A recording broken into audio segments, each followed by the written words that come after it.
I always used to wonder, welfare reform, the people who passed it bragged about how it was going to bring about self-sufficiency, right? And I ask myself, how can you engender self-sufficiency? How can you empower people to be self-sufficient if from the very start of their relationship with you, you take away their dignity, you rob them of their self-esteem, what little they may have left. You convince them that by applying for public assistance, they have revealed themselves to be morally and ethically flawed, not deserving of the same consideration that we would give to others in our society. My name is Joni Halpern. I call myself a lawyer for the poor because I have served low-income families and individuals my entire career in law. I started work at the ACLU just as welfare reform was kicking off.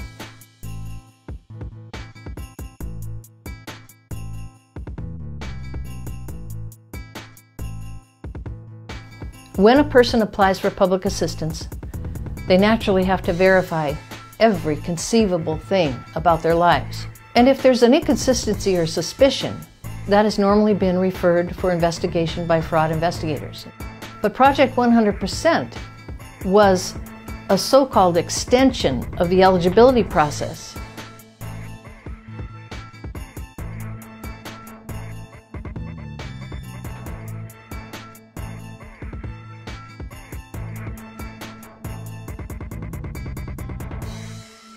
The trigger for the surge under Project 100% was that your application was innocent.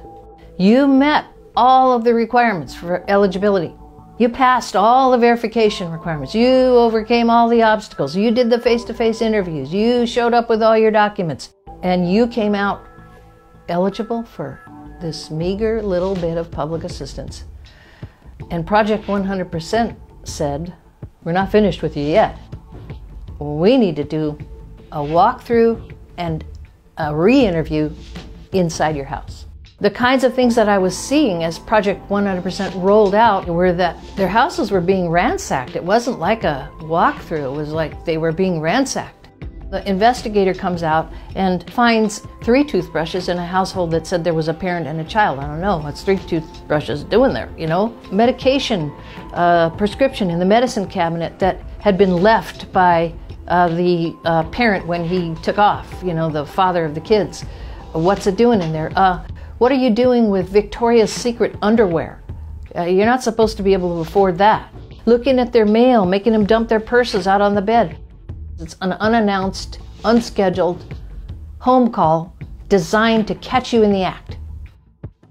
It eats at you, and your children see it. And when the welfare investigator comes in, they see how they talk to the parent. The investigator was intimidating and condescending and denigrating and encouraging them to sign withdrawals of their application because, you know, it looks like you're committing fraud, and the kinds of excesses that you say in your gut, well, for sure the Constitution can't think this is okay. Well, I was wrong. I know I'm on welfare, but I'm also an American, and I have a right to keep people out of my home that I don't want in my home.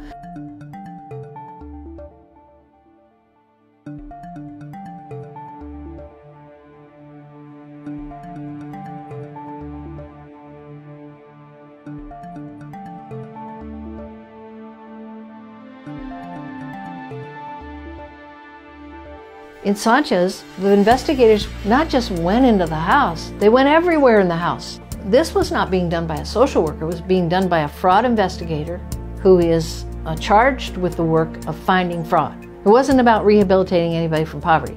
It's like about what can I see here and finding fraud.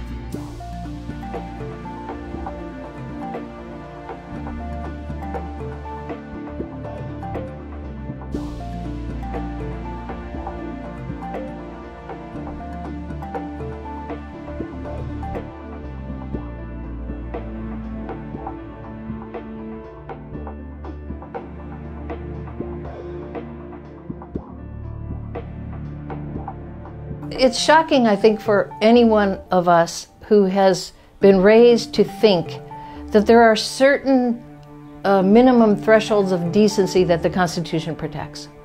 that if you haven't shown yourself to be committing a crime, or they don't suspect you of a crime, that surely those would be among the persons the Constitution would protect. I mean, that feels American to me, but I don't know how they could parse it out and find a different result, but the court did.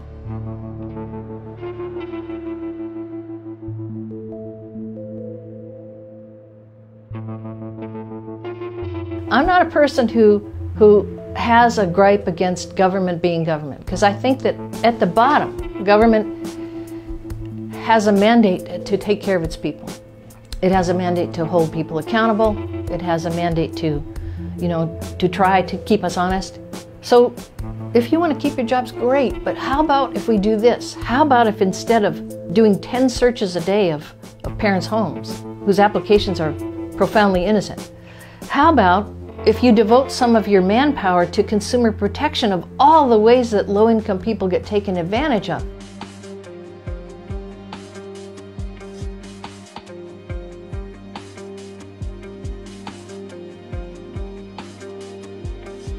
We don't have a clear picture of the cost-benefit analysis here, because I don't think they want a clear picture of it. I don't think it exists, because if you're the head of an organization and you want to know whether this is really worth the money, you find a way to break out every little thing and track it. If it's not being done, it's not being done because someone doesn't want to know that.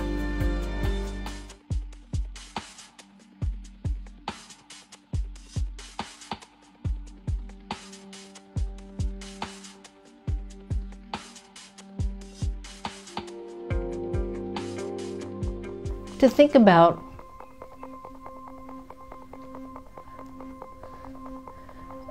ending my career with the same problems that we see for decades, there's a sadness in that. While we are a nation that prizes independence and independent thinking and ambition and all the good things, capitalism, whatever, the driving forces of individual creativity, we prize those, and well, we should, right? But you can't live your entire life with only that as your mantra. And the other side of that coin, saying to people who don't do as well as you do, personal responsibility. You haven't taken personal responsibility for your poverty, for your hunger, for your homelessness, for your cancer, for your whatever, for your need of whatever.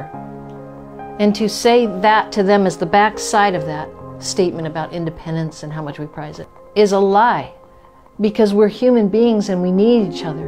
And when you do well, I do better.